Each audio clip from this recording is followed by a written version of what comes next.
Hey guys, what's up? It's Savannah. Welcome back to my channel and welcome back to another true crime video here on my YouTube channel. Before we get started, I want to say I apologize for my voice. I am very under the weather right now. I have tonsillitis, which in short form just means that my tonsils are incredibly inflamed, causing me to have a really sore throat and sound like this. It has been bothering me all day, so if it bothers you, I'm really sorry. Before we get started with today's case, I wanted to go ahead and thank our two sponsors for this video, the first being Caliper CBD. So you guys know I am a huge advocate for CBD because for me personally, it helps me feel better without making a dramatic or drastic change to my body or to my routine. For me, CBD helps with my stress, it keeps me calm, I sleep better. Now, I love trying out new ways to take CBD, and Caliper CBD has created an amazing line of products that is unlike anything I have ever tried before. Caliper believes everyone deserves a simple way to feel better, which is why they came up with a CBD powder that is completely tasteless and can be mixed into any food or drink. There are 20 milligrams of CBD in each packet, so you never have to question how much you are taking. Personally, for me, I've been really getting into drinking tea at night, and I've gotten into the routine of putting a packet of Caliper CBD inside of my tea each night, and I've been absolutely loving it.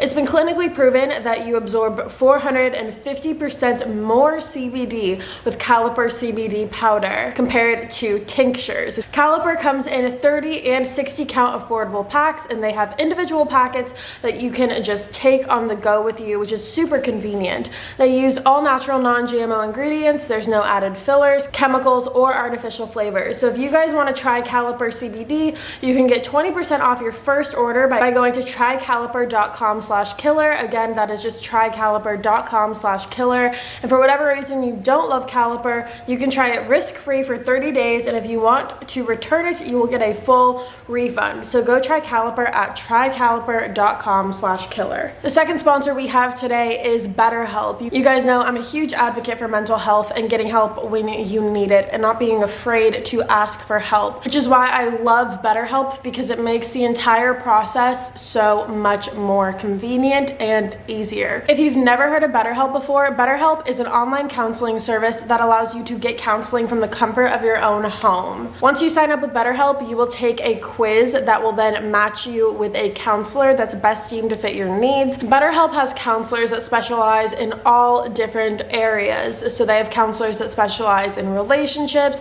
anxiety, depression, PTSD, grief, family problems, LGBTQ+ matters, and for whatever reason you want to change your counselor, you will be able to do so at no additional charge. So if you guys want to try out BetterHelp for yourself, all you have to do is go to betterhelp.com/instinct. Again, that is just betterhelp.com/instinct, and you will receive 10% off your first month using BetterHelp. So I'm going to have all the links to both of the sponsors in the description box below.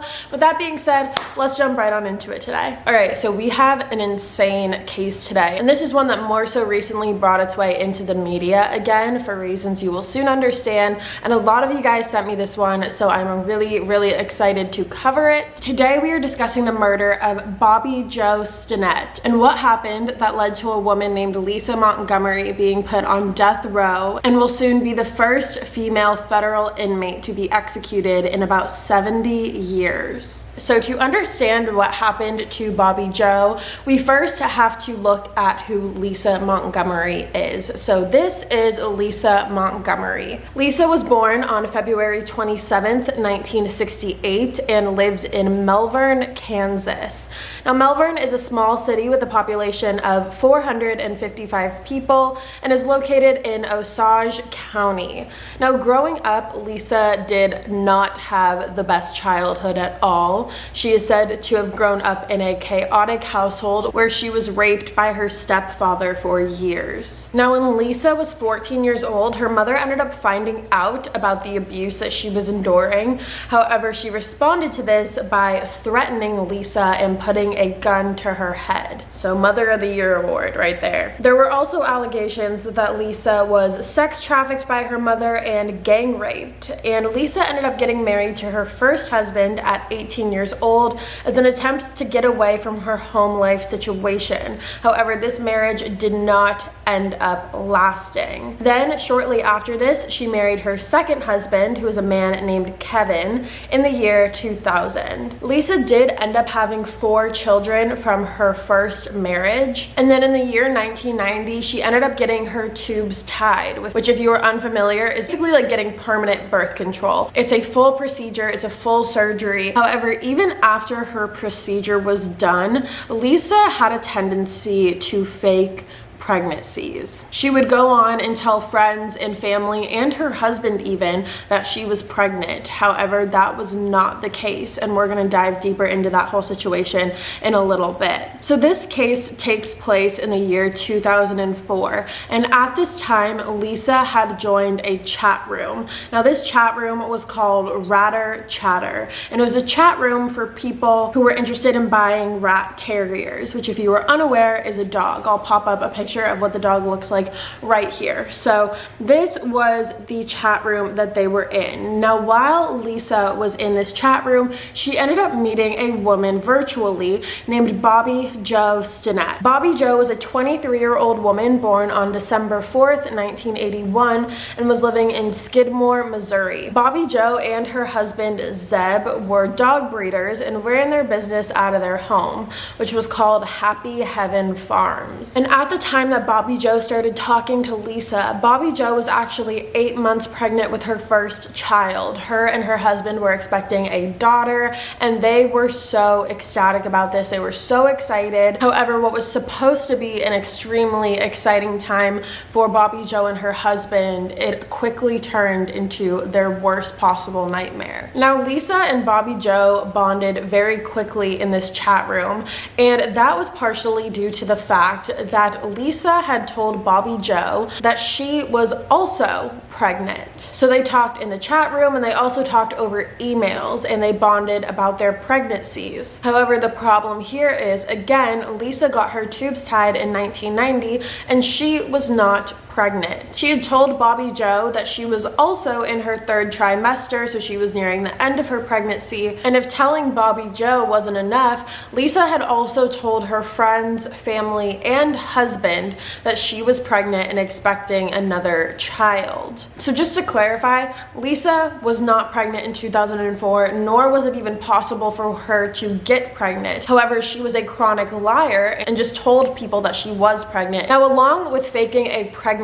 Lisa also faked her identity to Bobbie Jo. She told Bobbie Jo that her real name was Darlene Fisher, and that was the alias that she was using while in this chat room. Now, after talking in this chat room for some time, Lisa had told Bobbie Jo that she wanted to purchase one of her rat terriers from her, so the two of them set up a time that Lisa would drive down to Bobbie Jo's home to purchase and pick up one of the dogs. Now, again, Bobbie Jo ran this business out of her house anyways, so Lisa meeting her at her home wasn't really concerning. It was more so actually normal for her. And along with that, Lisa didn't seem, or Darlene didn't seem, very threatening. Because if you think about it, Lisa is really painting herself to be the most innocent type of person out there. She's painting herself to be a pregnant woman in the 3rd trimester of her pregnancy. That's probably one of the least threatening people you could ever think of. So on December 16th, 2004, Lisa drove to Skidmore, Missouri, and arrived at Bobbie Jo's house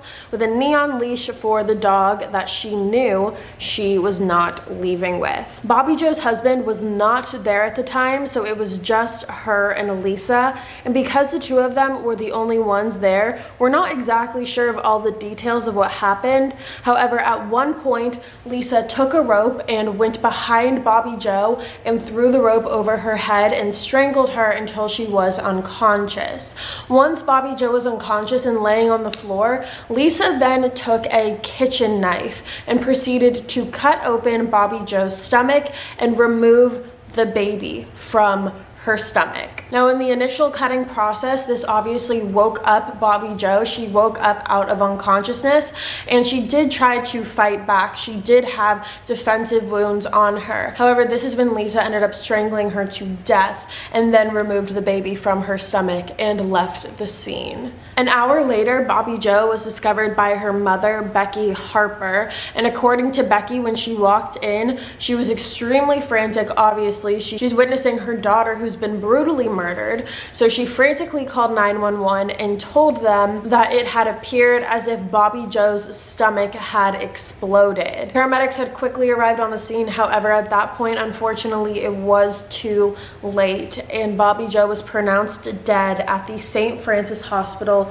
located in Maryville. Now, as far as the investigation process goes for this case, it honestly didn't take authorities too long to figure out who was responsible for this, because they were able to go into Bobbie Jo's social media and they found the chat room and the emails, and they were able to figure out who was meeting Bobbie Jo at the time of her murder, and then they traced those chats and emails back to Lisa Montgomery. Now, their biggest question at this point was what happened to the baby? Was the baby still alive? And because they didn't have an answer for this, police knew that they were really working against the clock in this case to find Bobbie Jo's daughter. However, like I said, this didn't take long, and this investigation lasted actually not even 24 hours, because the following day, on December 17th, authorities arrived to Lisa Montgomery's home, where she opened the door holding the baby. Now, at first, Lisa tried to pass off the baby as her own,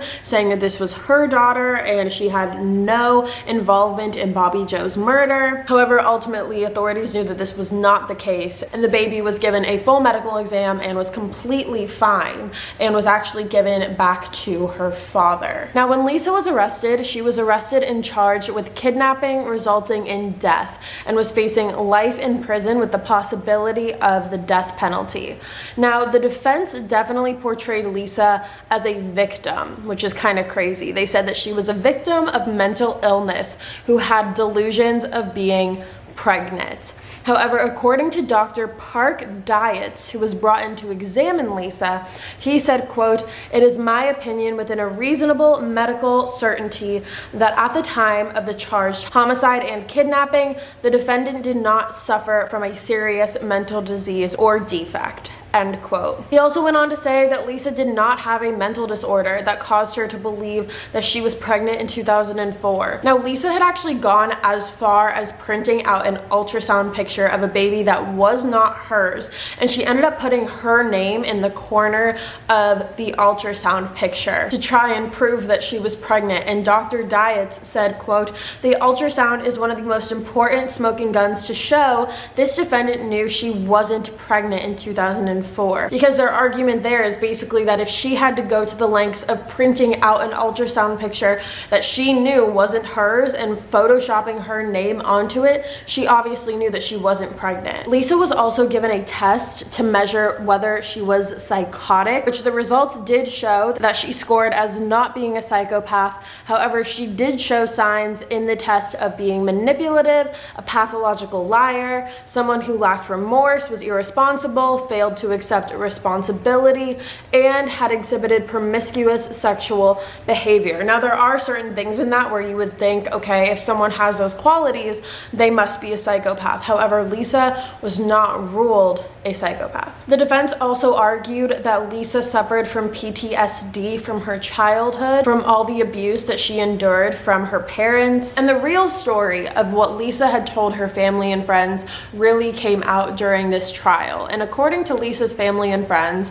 Lisa had told them that she was pregnant and that her due date was December 13th, 2004, which was just 3 days before she had gone and murdered Bobbie Jo. Now, while the due date was approaching, authorities saw that in Lisa's search history, she was Googling different forms of childbirth, and the defense argued that these searches of childbirth proved that Lisa thought that she was pregnant at this time. However, the prosecution argued that that is not at all what this was, and she was just trying to figure out how to properly conduct a C-section on someone. Lisa told the investigators that she brought a knife, rope, as well as an umbilical cord clamp with her to Bobbie Jo's house, and there's a quote from Lisa that said that she was, quote, "leaving the home when something out of character happened, and then this all took place," end quote. Now, this quote to me doesn't really explain a lot. I don't really understand what she's trying to say here, but you guys can let me know what you think about that in the comments. Now, as if this couldn't get any more bizarre, it was also discovered that on December 17th, so the day after the murder, while Lisa and Kevin were still in possession of Bobbie Jo's baby, they went around the town of Melbourne and actually showed people the baby, like showing off the baby to the other people in Melbourne, saying that this was their baby and this was their daughter, and kind of acting like this was their child. Now let's talk about Kevin for a second, which is Lisa's second husband, the man that she was married to during this time. Now, according to him, he said that Lisa had lied to him multiple times about being pregnant when she in fact was not. Kevin said that he believed Lisa because she was showing signs of pregnancy. She did have certain symptoms that lined up with being pregnant. Her stomach was bigger, she was having morning sickness, things like that. Now here's where this kind of all comes together, because like we said, Lisa had her tubes tied in 1990 and didn't get married to Kevin until 10 years later in 2000. Now, according to Kevin, he was not aware of this tube tying procedure. He was never told that this was the case, never given this information by Lisa, and it wasn't until Lisa faked one of her pregnancies where Lisa's sister actually told Kevin that she got her tubes tied and that she was lying about being pregnant. However, Kevin said that he stood by his wife because he thought that that was something that she would tell him. Now, knowing all of that, it definitely does make you wonder what Kevin's mindset was when Lisa brought home a newborn baby. According to Kevin, Lisa told him that she went into labor on a shopping trip, went into the hospital, had this baby all within a couple hours, and then called him and asked to be picked up from the hospital. She goes out to go shopping and comes back with the baby, and he thinks everything is good, fine, and dandy, and doesn't really question it. And he said that he stood by his wife and didn't want to question her. Now, on October 22nd, 2007, the jury ended up finding Lisa guilty, and 4 days later, on October 26th, the jury recommended the death penalty, and Lisa Montgomery was sentenced to death. Now, in the beginning, I said that Lisa's case has recently been brought back into the spotlight, and that is because her execution date has been set. Lisa Montgomery is set to be executed on December 8th, 2020. She is going to be executed by lethal injection at the U.S. Penitentiary in Indiana. Now, Lisa will be the fourth woman to be executed by the U.S. federal government. In 1865, Mary Surratt was arrested and sentenced to death for planning to assassinate President Abraham Lincoln, and she was executed by hanging. In 1953, Ethel Rosenberg was executed by the electric chair for spying on behalf of the Soviet Union. Her and her partner Julius were accused of leaking top secret information about the United States. And then the third woman in 1953 as well, Bonnie Hetty, was executed via gas chamber for kidnapping and murdering a 6-year-old boy whose father was a multi-millionaire and asking for the biggest ransom demand in U.S. history. So Lisa will join these three women in a little over a month, being the fourth woman executed by the U.S. federal government. Now, an interesting statistic that I want to read you guys, and you guys can let me know what you think about it, is statistically it is shown that violent crimes committed by women are less likely to be considered for the death penalty than crimes made by men, because the nature of the crimes are usually said to be more acts of passion, which does not qualify for the death penalty, as well as the public's perception of women, because God forbid there is a woman who murders someone and it's not considered an act of passion, or we were too emotional. And only 2% of the inmates on death row are women, so that's a very, very small percentage in hindsight. So what this entire case was, if we're breaking it down to the basic facts, was Lisa catching herself in her own lies that she couldn't keep up with. She lied to everyone that she was pregnant. She came up with ultrasound pictures. She came up with a due date. She did everything that she had to do to prove to everyone that she was pregnant. And once her due date was getting closer and closer, she knew that she had to do something. Now, my question is, why wouldn't you, if you just wanted a kid, if it was just about having a child, why wouldn't you just adopt? Why wouldn't you foster? Now, mind you, I don't think that this woman should be doing either because she is clearly out of her mind, but why wouldn't you just do that? Why go through all the trouble of faking a pregnancy, and then she realized that she was so caught up in her own lies that the only way to follow through with this was to steal someone else's baby and physically cut that baby out of their stomach. Now, I would love to hear what you guys think about this, and I will definitely be keeping up with this case and talking to you guys about it as her execution date gets closer. But let me know what you think. Do you think Lisa deserves the death penalty? Do you think Kevin had any idea about this? Because he claims that he had absolutely no clue that any of this was happening. And just let me know your thoughts. So put them in the comments below. With that being said, you guys, that is all for me today. I'm so sorry about my voice. I can hear it throughout this video that it sounds a little off. It just sounds a little muffled. So I'm sorry that you had to sit through that. I hope by next week, which is Halloween week, by the way, next week starts Halloween week, and I'm so excited, and I hope you guys are too. We have some insane cases for you guys, so make sure you tune into that. Hit the subscribe button, that way you are notified. Turn on the post notifications. And with that being said, you guys, that is all for me today. Thank you so much for tuning in to another true crime video here on my YouTube channel. If you're new here, hi, my name is Savannah. I love you guys so much, and I'll be back in a couple days with a brand new one. Bye, guys.